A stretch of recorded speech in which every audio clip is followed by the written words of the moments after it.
have 4 really great papers to share with you today. I'm excited to hear them myself. I'm going to let them introduce themselves, but this session is designing maker implementations. Take it away. Yes, I need the mouse. Okay.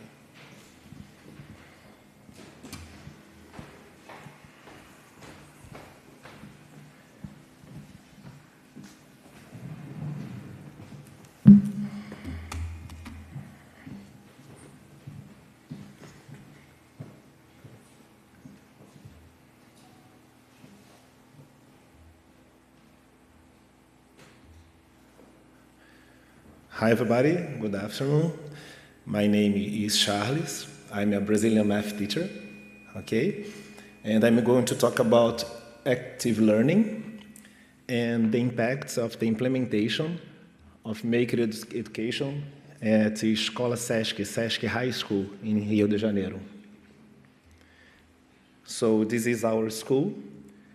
We are a boarding school that receives students from all over Brazil. We offer high-quality education free of charge. The students don't have to pay anything to study there, okay? As a boarding school, they live there, of course, and I'm a tutor of 15 students there.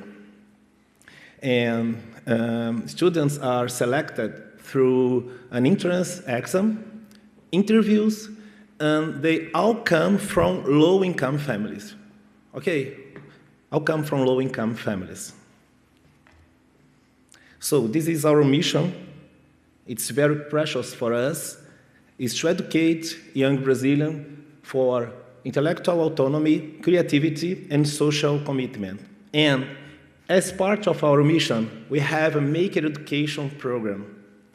Our Maker Education program has 5 initiatives: the digital literacy, educational robotics, multimedia production, virtual reality, and the aim of this presentation, that is the makerspace. And talking about digital literacy, we teach them computational thinking concepts using the code.org platform and the Scratch from MIT, and they use to work in pairs, as you can see in the picture. So we have the educational robotics. In educational robotics, we have 2 different approaches. The first approach is the development of learning objects. For example, this project was developed by a physics teacher with a group of students. Here they used an Arduino and a sensor, and they used to make projects like that. And the other approach that we have there is that our kids participate in robotics tournament. We are very proud of them because last year they won the Brazilian tournament, robotics tournament. I'm there, I was the coach of this group. It was fantastic. It happened in a state called Minas Gerais. Another one is the multimedia production, where the teachers can create their own flipped classes and the students can develop their projects there. We have a special room with chroma key wall, special lights and camera, and they used to work here a lot. And the virtual reality. So we understand that virtual reality is a powerful way to engage them. Students love this. I love this too.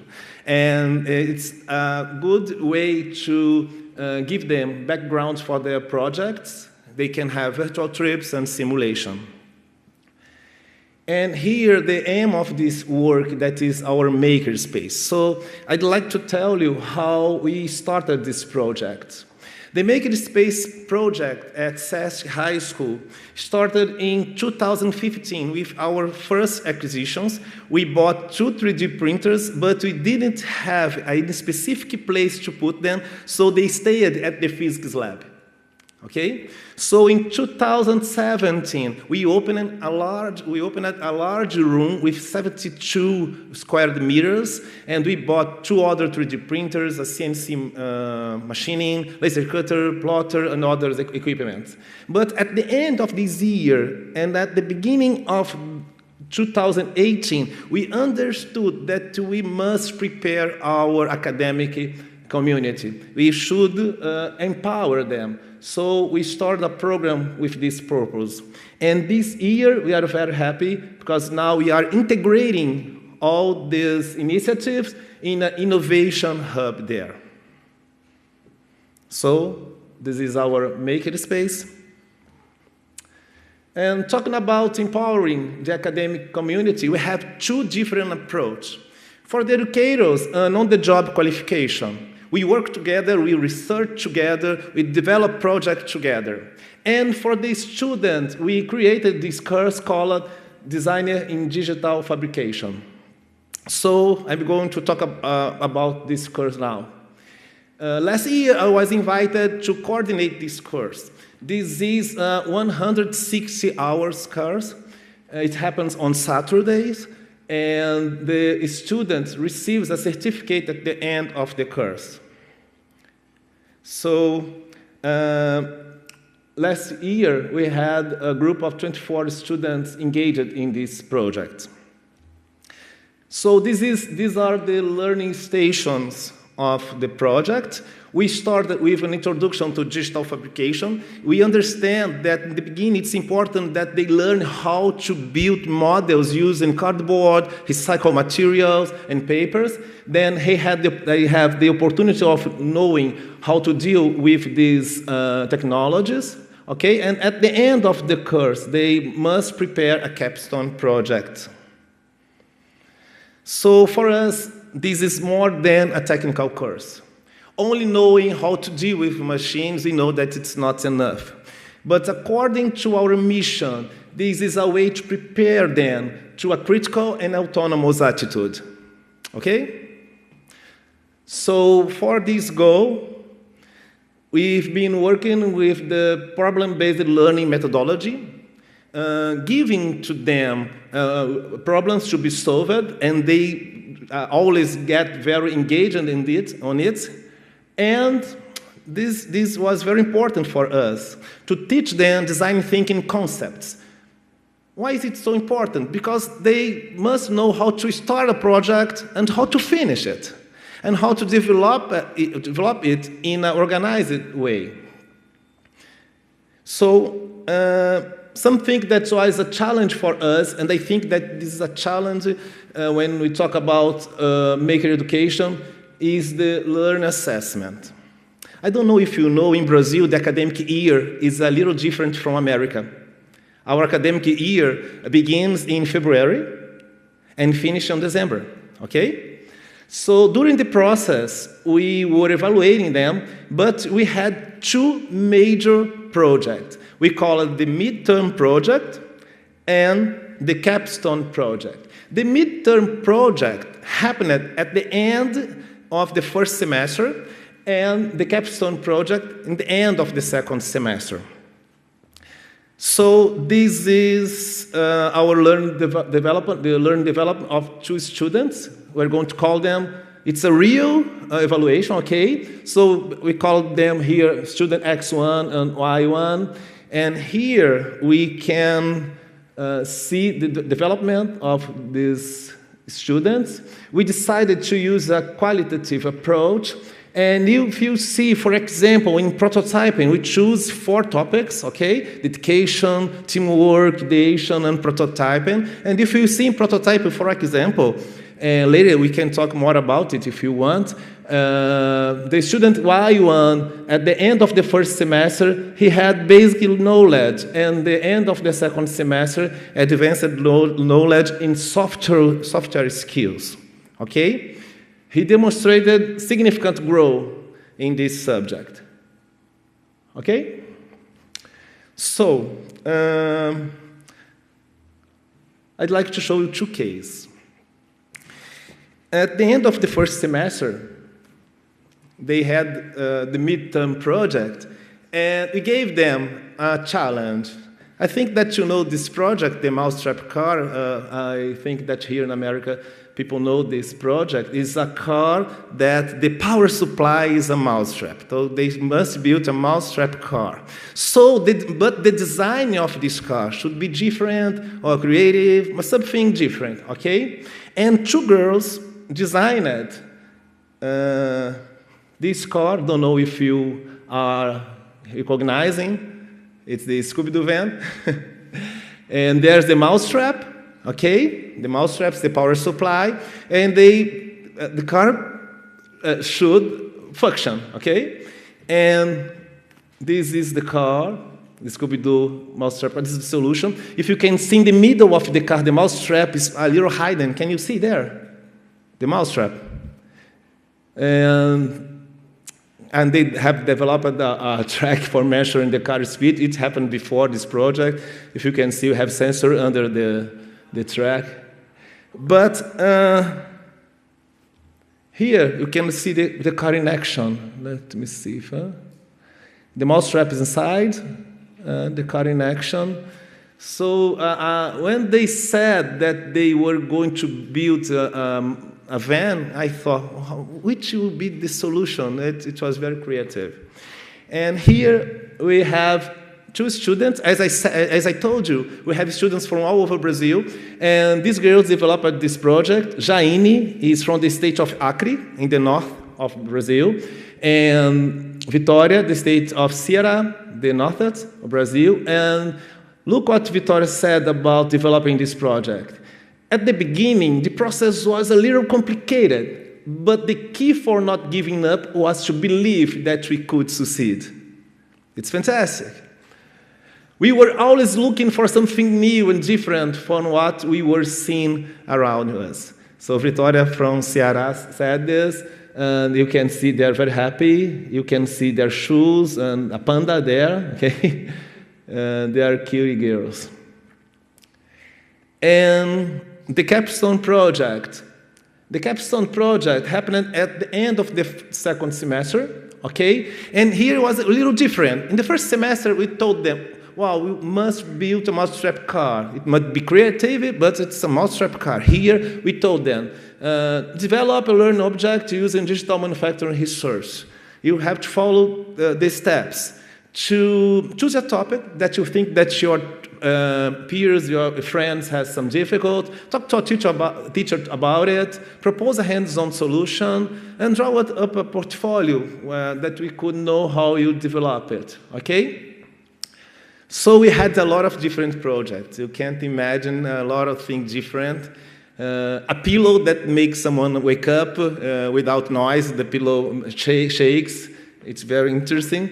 But I decided to bring this solution because I'm a math teacher, and they created an automated compass.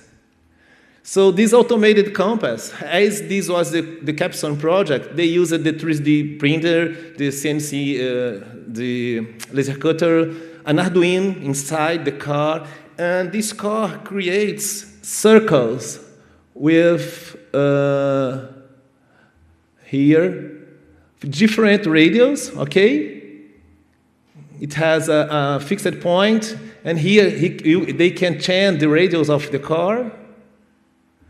Very interesting, the project that they developed, and it was a very nice work. Okay? So I'm almost finished. I'd like to leave you with this inspiration quote that says that hands-on learning is more interesting and significant.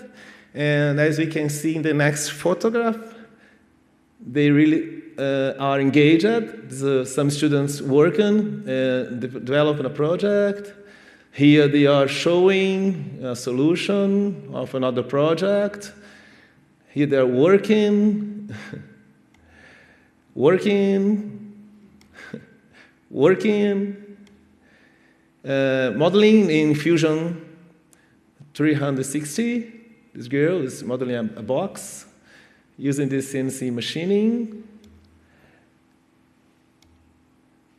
printing, and here they are all together, and I'm here with some of them. It was a fantastic experience to have this opportunity. Muito obrigado. Do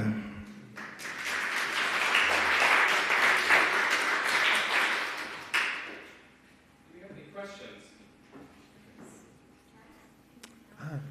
If I need. Do you have any questions?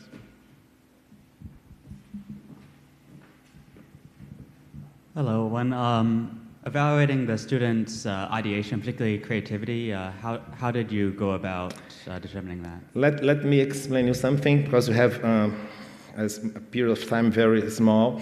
But here in creativity, I think that's here. Oh, sorry, I was in the wrong slide. Well, I think that is one here. Okay. Well, in each of these station, they build a different project.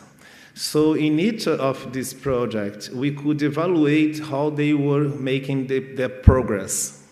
So when they get the middle term project, the project, for example, the mousetrap car, we could see that they were having better result than the result before. So it's a work of observation all the time. It's not simple as a simple exam that you give a paper and have to answer. So we are always making notes and to evaluate them. So this is a process, as we said here, because it doesn't happen only in 2 moments. These are the major projects. Okay? Thank you. Thank you. Sharon.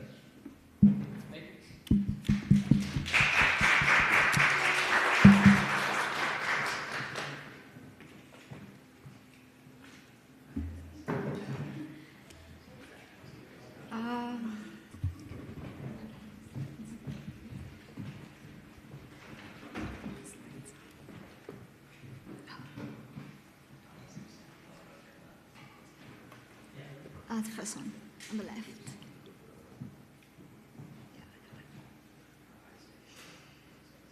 Down, right.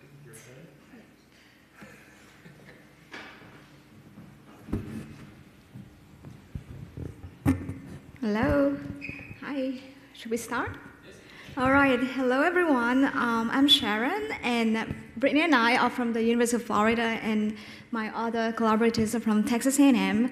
So you can read the title. I'm not going to read the title for you, and just jump right in. So let me begin with a case scenario. What if I were to ask you how we should teach the concept of convection to, say, a group of 7th graders? You might say, maybe let's start by giving the formal definition of the term. And we've observed classrooms, and that's precisely what we see teachers doing. They first introduce the vocabulary word of convection, and then they might define convection as, for example, the transfer of heat through a gas liquid by the hotter material moving into a cooler area.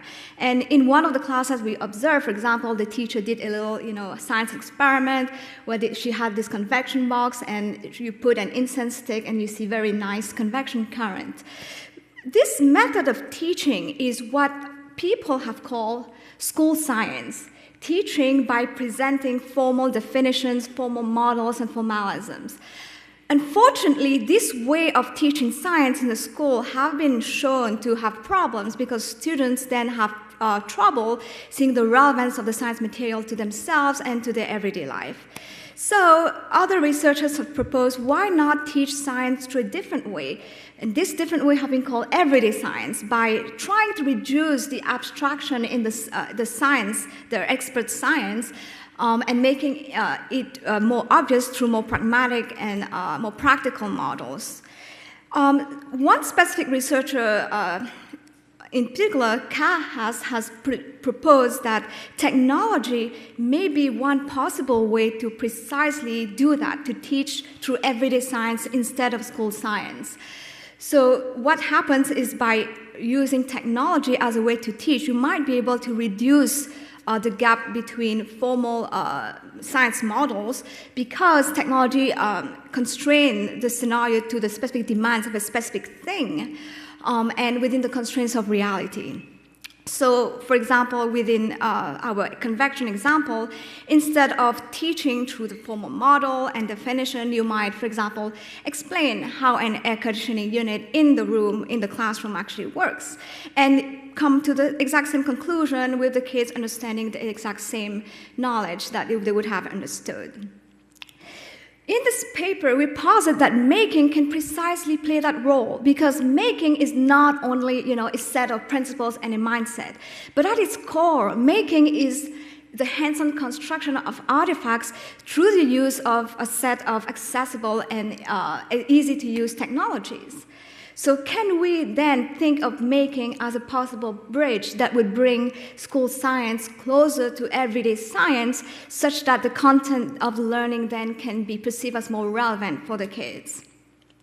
Now, you might be thinking to yourself, this is obvious. In the literature, some people have casually mentioned, well, our project has resulted in the students seeing the content more relevant, and we've done our literature review, and we've seen some people saying that as the outcomes of the studies, but no one has really, done a focused study and provided empirical evidence that that's the case. Why is that? Maybe you might think it's to assume, right? Maybe that's the case, but let's take a look. In a lot of projects, maker projects that you've seen today and even yesterday, they fall within a paradigm of making that's being called maker-centered learning, coined by Clapp et al. So in maker-centered learning, students engage in projects building artifacts to solve real-world community or personal problems. Like the presentation before, that's what the kids did. They chose something that they wanted to work with. So in that case, STEM learning is dependent on the project requirements. So for example, if the project requires you to use gears, you might go and find out about gears and learn about gears. If they require motors, you might go and find out motors and learn about motors. However, and unfortunately, I would even say the majority of the schools are not able to adopt this model because they are under so many other constraints. We've been more interested in another paradigm of making that we've been calling over the past few years curriculum-aligned making. And in this paradigm of making, the students engage in projects building artifacts similarly, but to learn subject matter learning objectives. In that case, the STEM learning is driven by subject matter curriculum standards. There's a fixed list of science standards that you're supposed to learn, and the students make to learn that fixed science standards. The science learning is not dependent on the project requirements necessarily. So in the first paradigm of making maker-centered learning, of course, relevance is inherent and assumed. Well, the kids get to choose what they're working on. It's a practical problem. Definitely there's relevance. But what happens then in curriculum-aligned making, in the classroom, in the school? What happens to relevance? And that's exactly the question that we were asking in this research project. So more formally, our research questions were, are students able to find aspects of relevance during curriculum-aligned making activities? And if they are able to do that, in what ways do they find relevance in curriculum-aligned making activities? So to be able to study these questions, we use a data set from, I'm sure a lot of you are familiar with that, the Making the Maker project, which has been implementing curriculum-aligned maker activities in science classes of 3rd, 4th, and 5th grades systematically. We implement it at regular intervals in the school, in the science classroom. We've been doing that for the past 4 years. And that is done in a school in Texas that's very heavy in terms of underrepresented populations. 96% of the children are on reduced lunch programs, and more than half of them are bilingual. For this study, though, we selected only 2 Maker Weeks over this 4-year period. So we selected 1 Maker Week in year 2 of the program. In that Maker Week, the science learning objectives was the children were supposed to learn about mixtures and solutions, and the maker activity that they did was they made electronic sifters and electronic mixers. In the 2nd Maker Week that we chose in year 3, they were supposed to learn about learned behaviors and learned behaviors and inherited traits. The maker activity that they did here is a very common one that you see. They were making a cup robot, and they 3D printed and designed their maker feet, and they designed a little Lego tool to learn about learned behaviors. So within that, we selected 3 classrooms for each Maker Week, so that resulted in an analysis of 24 days of science lessons involving 102 students, an analysis of 984 minutes. That's a lot of classroom video time. I am not going to go in detail on the data analysis method, but just one important thing is we coded for relevance episodes. What I mean by that is we coded for conversational turns whereby the students brought in elements that appear to make the content more relevant to them. So we found 119 relevance episodes in total, and within that, we found 6 different types of relevance within these episodes. I'm just going to explain a few of them here. So half of these episodes were analogies. So with the students comparing an aspect of the making with something from their everyday life. Just, for example, comparing the sound that the motor vibration made on the surface. The kid saying, it's like a train, it goes beep, beep, beep. And in Bryan College Station, the town, a train is an everyday knowledge because we have a train track there. The other most common type was application of knowledge, whereby the students brought in everyday knowledge to influence the making activity that they did. For example, the adult asking the kid, why did you design your cup robot in that way? And the child replied, these are like the wires and like the nails, because robots are made out of them like metal. So the fact that robots were made out of metal is an everyday piece of knowledge for them that they brought in into the maker activity. The 2 next most popular relevance tasks was pretend play and relation to self. Pretend play was a student imagining a fictional context for an aspect of making, like the student imagining, oh, the baby robot is sleeping in the bed. And relation to self was about the student relating an aspect of the making to part of his personal situation. For example, when they were learning about 3D printing, the student recognizing that 3D printing is an electronic device, compared that to the type of other electronic devices that they have in their home. So we also look at what are the aspects of the making activity that actually triggered this kind of relevance. And we found 6 different aspects of the making activity. I'm not going to go in detail for those. I'm just really going to run through them quickly with you. So a lot of the relevance was from the outcome of the making activity, the overall mixer head, for example, or the cup robot. Some of the relevance were about the individual parts that were in the making, like the motors, the LEDs. Some of them were about the 3D design, the digital aspect of it, like the shape of the 3D model. Some of the relevance were about the process of the action that's inherent in the making activity, like, for example, connecting the Arduino to powers, for example, a student comparing that to charging their phone at home. Some of the relevance was from the dynamics inherent in the making activities, just like the motion produced by the robot moving across the surface, and some of it was with respect to sound produced by the making activity, like we saw the sound of the motor vibrations on the surface of the table. So to conclude, what we saw was that we provided evidence that making can provide relevance even within the context of a classroom that has not been shown previously in the literature, especially for curriculum-aligned making. Secondly, that relevance comes from different aspects of the making activity itself. First of all, from the fact that making involves tangible artifacts that the kids can engage and manipulate with. Secondly, that it involves a construction process that then enables personalization and customization aspects. And third, that it's technology-based. So all the interactive possibilities you saw that some of the triggers for relevance was about the sounds and the dynamics that came from it.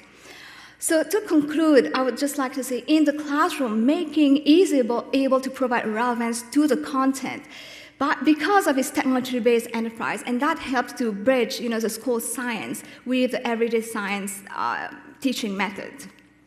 And with that, I'm actually out of time as well. So thank you very much. I'll take any questions. Great, thank you. Questions?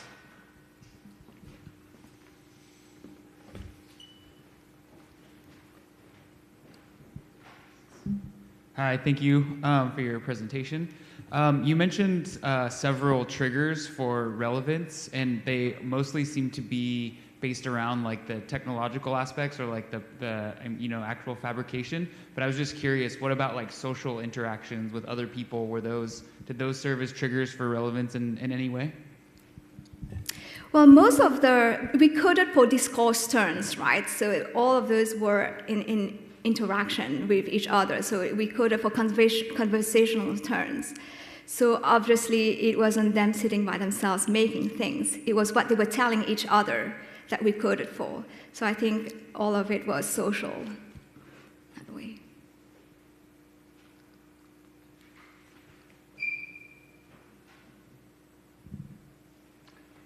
I'll ask a question.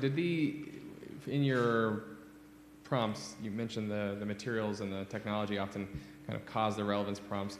Did you see any tying in of science content? So did you look for example, some of those talk about the electricity or the circuits or something like that in the relation to the beeping sounds that they reminded them of the train? Or? Very good question. Yes, we did see that. However, for this analysis, we weren't focusing on that. We were really just seeing anything that would help them see the relevance to everyday life. But obviously, there are some of that. We did not see, how much of the overlap there is with relevance and relation to science content, though. We have other papers that do that. Yeah. Great, thank you. Thank you so much.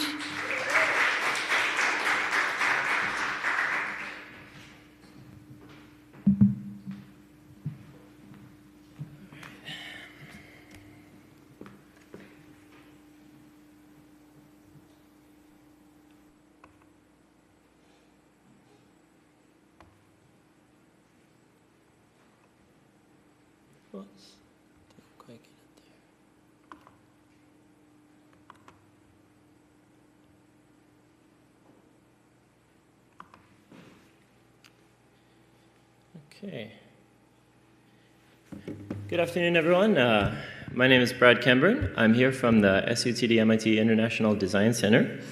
And I'm going to start by giving a little introduction to the context where I'm coming from.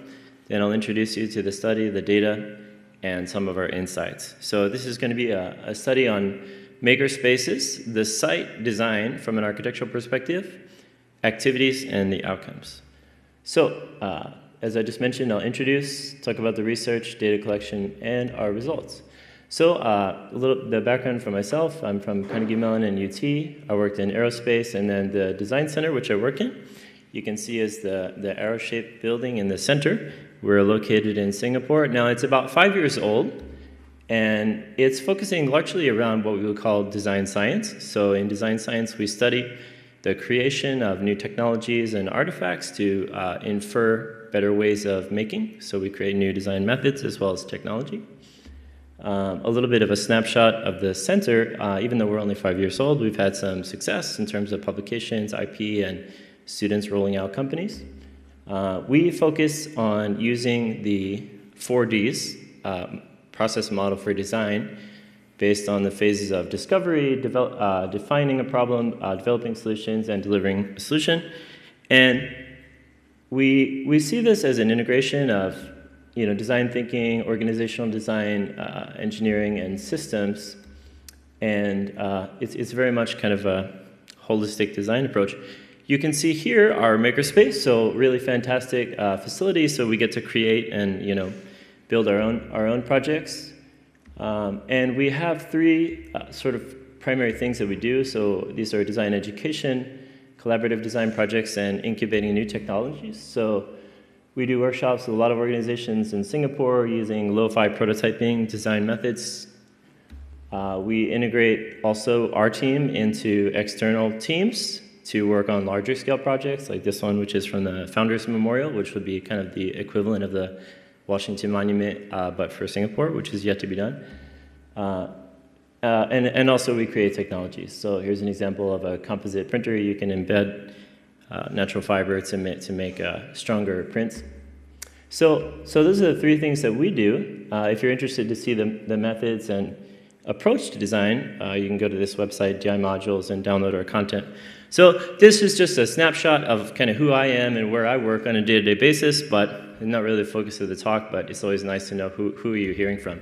So my expertise is prototyping, and I'm going to talk to you about a really interesting project that we did this past fall in the SUTD University. So it's a technology and design school. So it's very much focused on integrating design across the entire curriculum. So the school was created in collaboration with MIT to be almost an experiment in and of itself. And one of the really neat things is that students will create 20 to 30 artifacts during their experience there, where in a traditional engineering program, you might only create 3 to 5. So it's very much of a make-based curriculum. And yeah, there's so many different creative avenues. I'm not really going to be able to cover all of it. But I do want to talk about a particularly interesting and kind of fun thing that we do is our freshmen come in and they go in their first semester something called 3007, which is Introduction to Design. So this is a studio-based course. So they have a design studio where there are 50 of them in one room, broken into, and it's a nice big room, they're broken in teams of 5 or 6, and they solve a design problem, which is at the end of it, they have a kind of a prototype for a product or service or system. And rather than a book, we step them through a series of methods.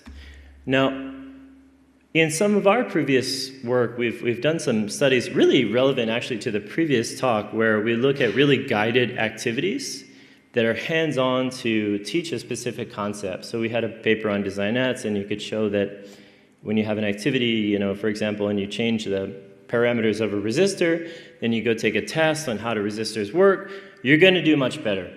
But what I wanted to ask is, are makerspaces effectively enabling this kind of learning through their design when it's not necessarily pre-prescribed that you interface with a certain technology or artifact? And so I broke this into some sub-questions that guided the research. So I wanted to understand, in an entirely inductive way, what are the activities that students do? How is time allocated? What are the preferred sites for these activities? And then lastly, by analyzing that data, can we see any correlations with learning? So data was collected in a variety of ways. So I started by taking 5 students who had graduated the previous year and then interviewing them over several sessions. And actually, I had taught the course previously, but I just wanted to get a better understanding of what they go through in the course. Next, the students helped me to create a pilot survey. So we went out and we wanted to understand, number one, where are students involved in making things? So when they're creating the prototype for their course, where do they do it? Where do they work on it? And what are the activities that they categorize? So how do they characterize their behavior? And then we wanted to understand how you transition between these activities. And that's again done through a survey. I'll talk a little bit about what that looked like. And then lastly, to identify a change, whether there's any change in skill set. In particular, I focused on fabrication proficiency, and I'll show you what test measure I used for that, which you might find interesting. So from the first survey, this is a word cloud, it's a cluster, but it's kind of neat.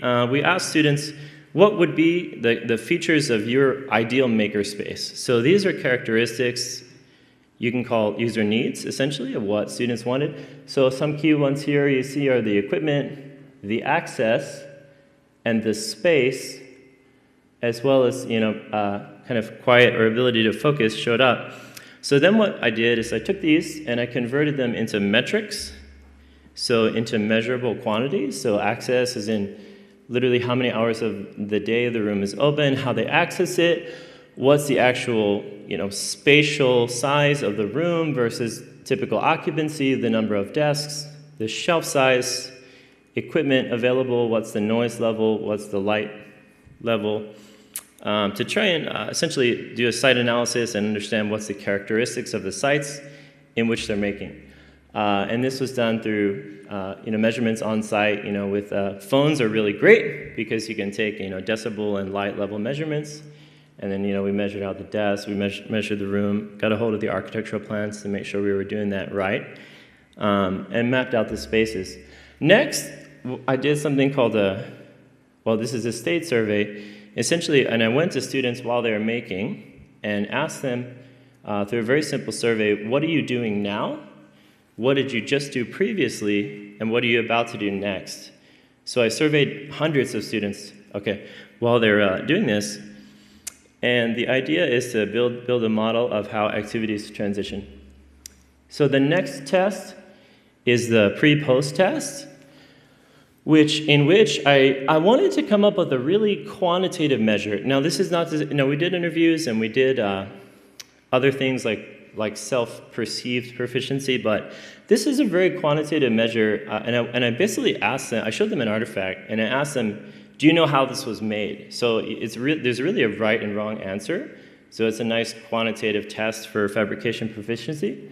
So this was given at the beginning of the course and also at the end. So moving on, if I look at the site, we focused on the capstone rooms, or sorry, the cohort classrooms. Capstone is the final year. So the cohort classrooms, the Fab Lab, which is a dedicated fabrication facility, and the hostels. And I want to focus mostly on the cohort classroom here. So there's a front room with modular desks, whiteboard, and there's a back room where they can store their prototypes, and there's also some 3D printers there. And this is some, images from inside the room. You can see what it looks like. People making stuff. It's cool. This is the Fab Lab facility. So it's a huge facility, factory size. There's a lot of equipment there. There's also a printer farm. There's a laser cutter farm, workbenches, bench tools. So a lot of equipment there. So really, really cool facility. Now, interestingly, this facility, it's a little bit further away, and the hours are restricted to some degree. Then here's some images. Lastly, of course, the students use their own rooms a lot in terms of individual work and meeting. And okay, so let me jump forward to some of the insights. So the first thing that I want to highlight is we're really happy to see a global improvement in terms of the making of all the students in the course, right? So I have an example of a prototype on the left side when they came in, and on the right side as they were finishing the course. So you can see in terms of their ability to model a process, to prototype electronics as a little reactive emoji, or to do system mock-ups. So again, I asked them to show me something they made before the course and after. They're all learning good stuff. But I wanted to see, again, what's the correlation with use spaces? So if we summarize the metrics, and I'm not going to go through this whole table, you can go into the paper to see, but the cohort classroom scored really well in terms of the metrics. They were really bright, and there was a lot of desk space, and the students had 24-hour access. The activity sequence, I think, I just want to highlight what was interesting is that individual work, assembly, and test were where a lot of time was spent, as well as group meetings. You can see individual work was, in terms of time, the most important.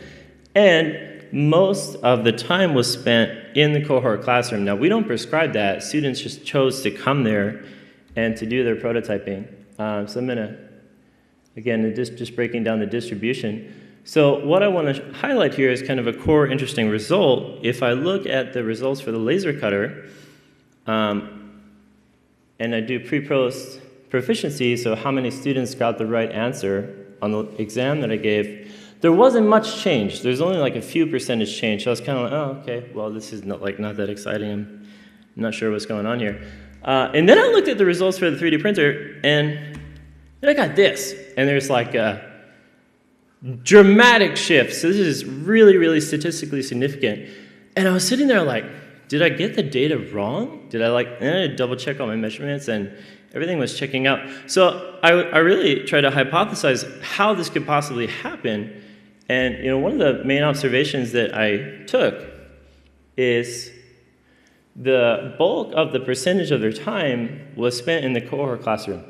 And the equipment that was available there was this printer. So this is just one of the main interesting takeaways aside from the needs themselves, is that essentially what we saw is that students were drawn to spaces that have these features of architecture that they like, and then they work in that space, and they're essentially picking up skills afforded by being able to use the equipment in that space. So it's sort of a preliminary snapshot of how you might think about designing programs and also activities and also your maker spaces to get better learning outcome, because more remote, isolated facilities, you may not be able to engage it.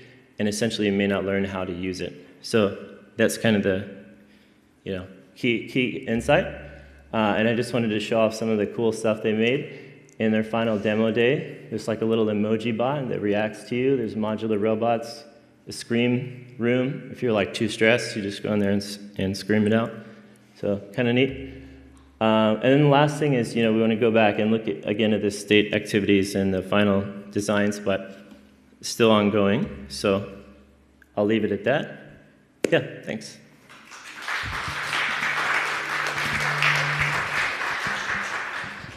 Questions? I have one about access. So you mentioned early on that one of the big words was this notion of access, and you guys sort of interpreted that in terms of how much time the space is open, which certainly for this kind of work, matters. We know. Yeah. I wonder though if you thought about whether or not there might be other ways in which access might be part of their thinking here, and whether or not that would change. That's a great question, and to be fair, there are a number of colluded variables here, so I can't really say which one was the critical one, but I know there's like a cluster of correlations. So one thing about access that's cool is when in this studio space, each group of 50 out of the 300 to 400 students, they have access only to their room. So actually there's like control, but they can go there 24 hours a day. Likewise, again, this is just another observation, but in terms of the equipment that's there, they really own it, so they actually have the responsibility to maintain it, and also, so then it's kind of, fully like embedded into their ownership. So ownership might almost even be a better word, maybe, than access, but yeah. Other questions?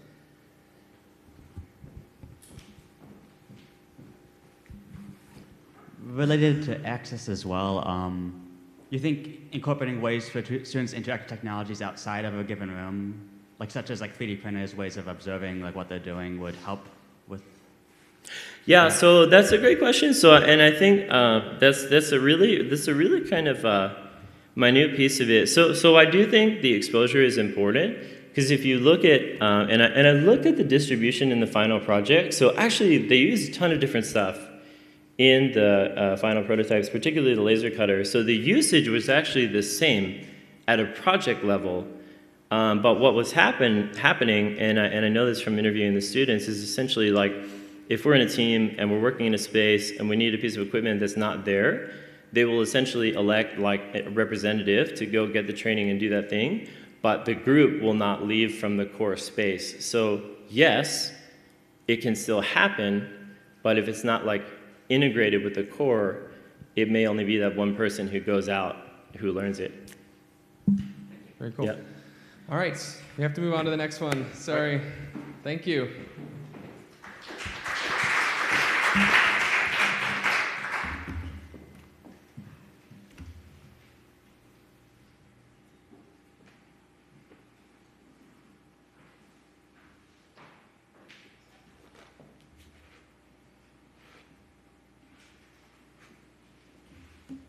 All right, hi everyone. I'm Sarah Lee from Northwestern University. I work as the research study coordinator in Marcelo Worsley's TILT lab with 2 I's, and that's a long acronym you can just read on the slide. And it's really great to be here at FabLearn and to hear people thinking so thoughtfully about the spaces and making and the students that we're learning and teaching with. I'd like to start off by first thanking Marcelo and also my TILT colleagues who were super helpful in giving me feedback on this project. But I'd especially like to thank the children and volunteers and staff that welcomed me into their after-school space. So also special shout out to you guys for sticking around. So I want to start with this graph that came out. Oh, I'm so sorry. Wow. Okay, I want to start with this graph that came out last June in 2018, and it was released by the United Nations High Commissioner for Refugees.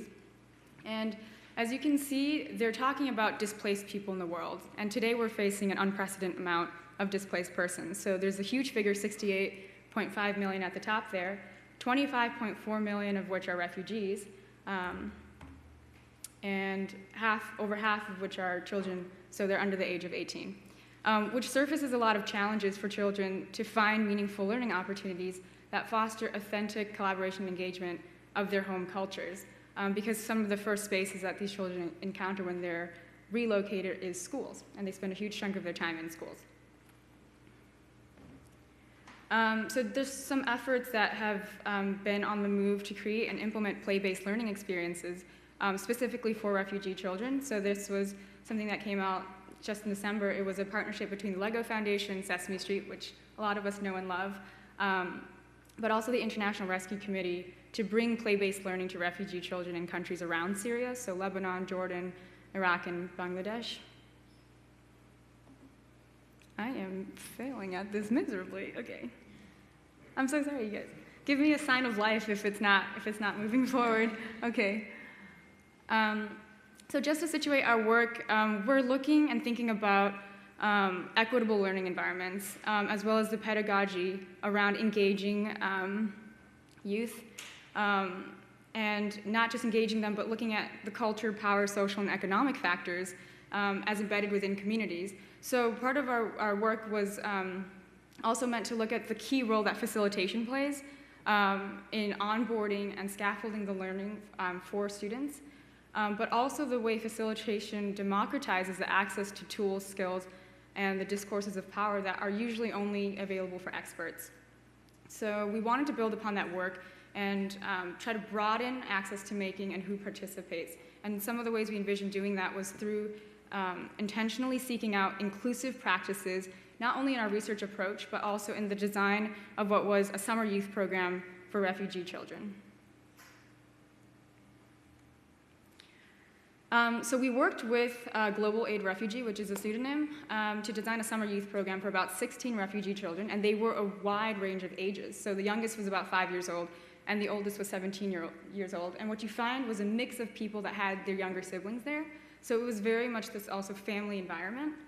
And they participated in this program voluntarily. So they could come in when they wanted, they could stop coming when they wanted. And these were a series of 5 3-hour making sessions that we implemented into their existing summer program. So we really did not want to come in as sort of these Northwestern researchers and take over the program, but we wanted to work with the facilitators and the programming they usually do to embed some making.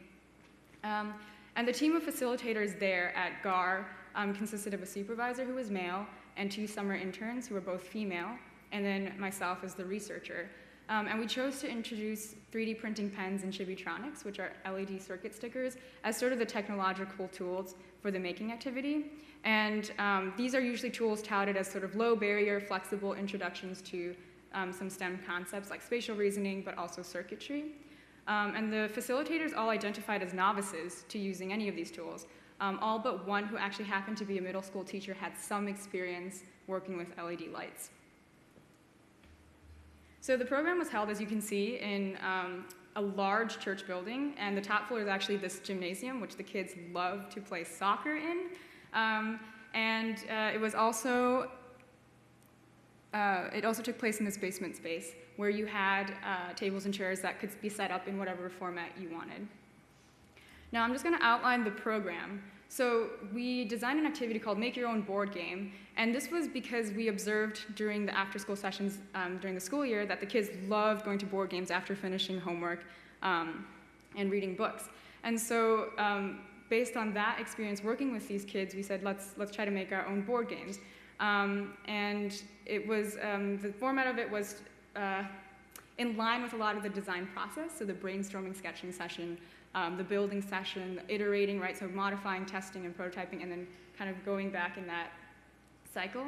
At the very end, we planned for a special showcase night where they could present this to family and friends and also some GAR staff.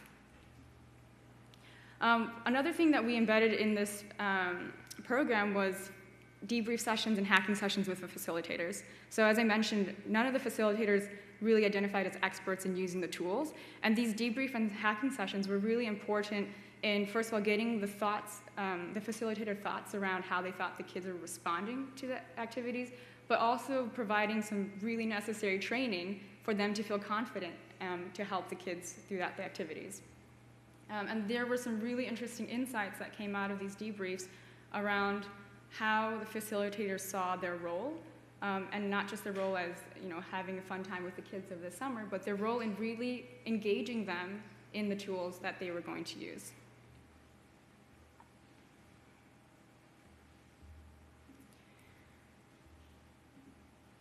All right, so our findings are based on a corpus of data, so field notes from the making sessions, the debriefs, and the photos of making and products that were openly coded, and we revised the codes based on our insights from what the facilitators were telling us, and also our field note observations of the kids as they engaged in the activity.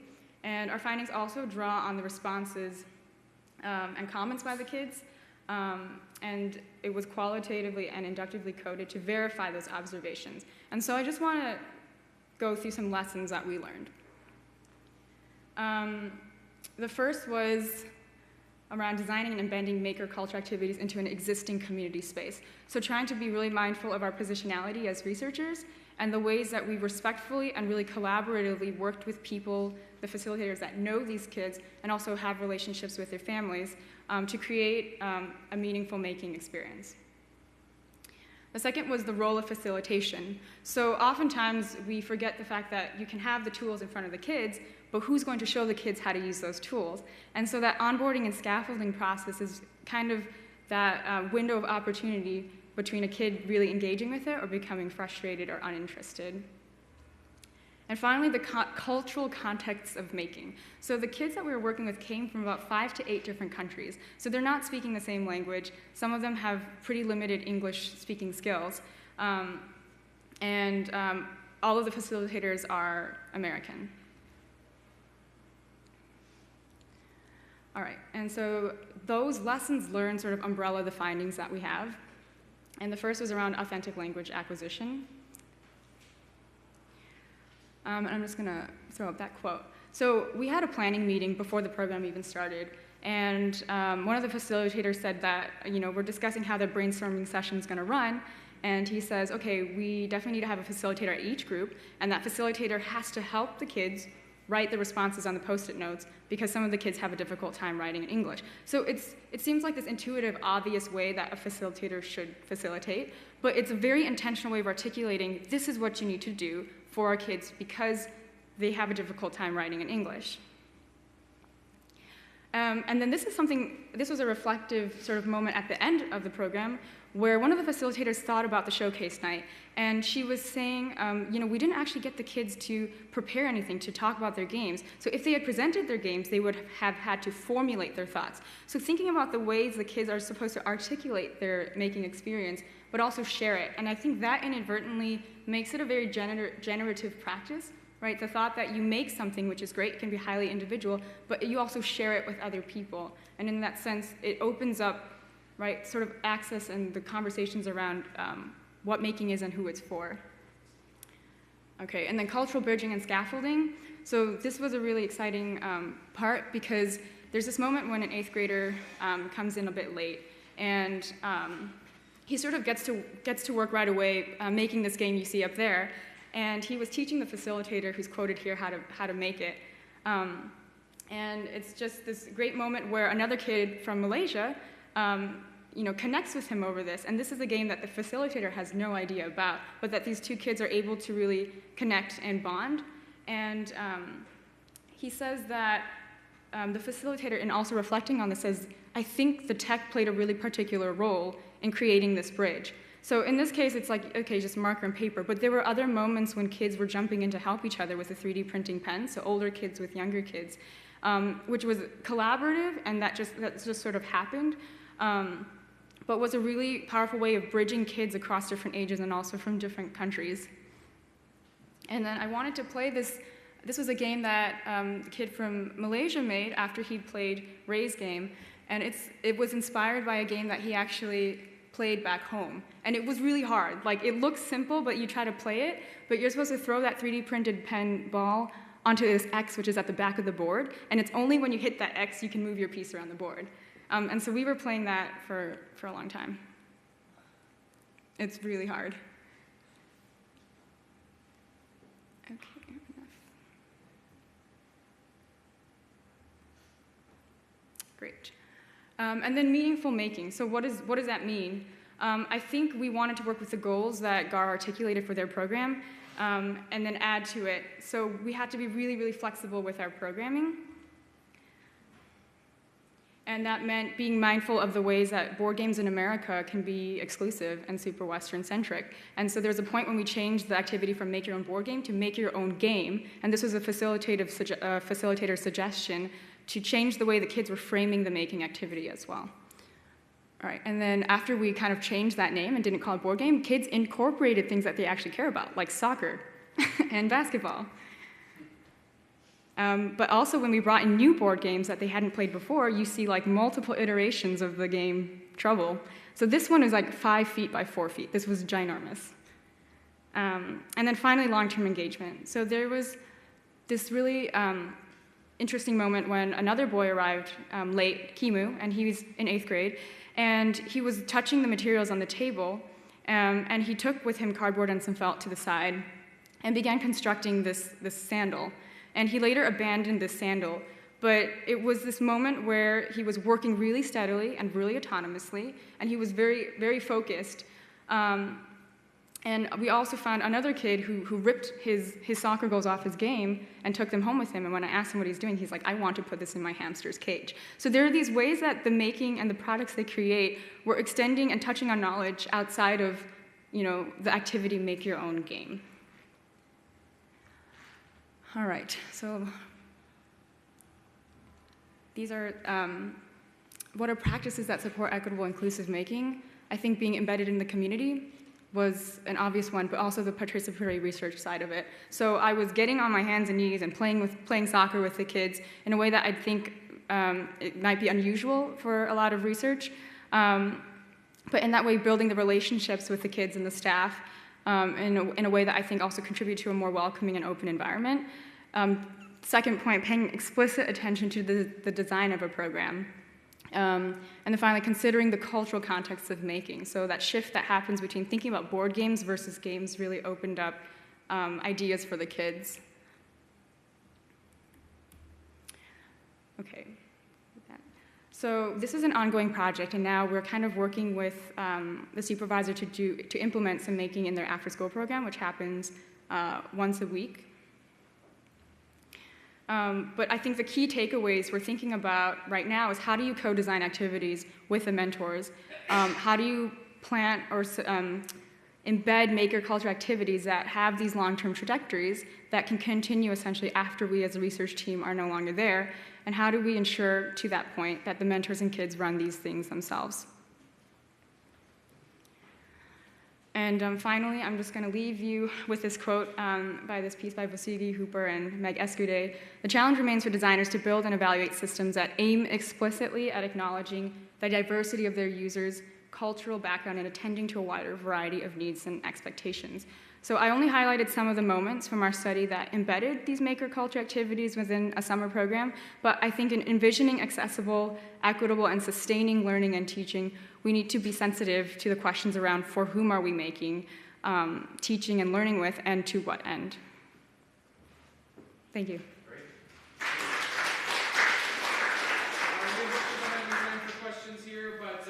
Please let's give one more thank you to all the speakers today and the full paper session. And please join us over in Cowan for some final closing thoughts. Thanks, everybody.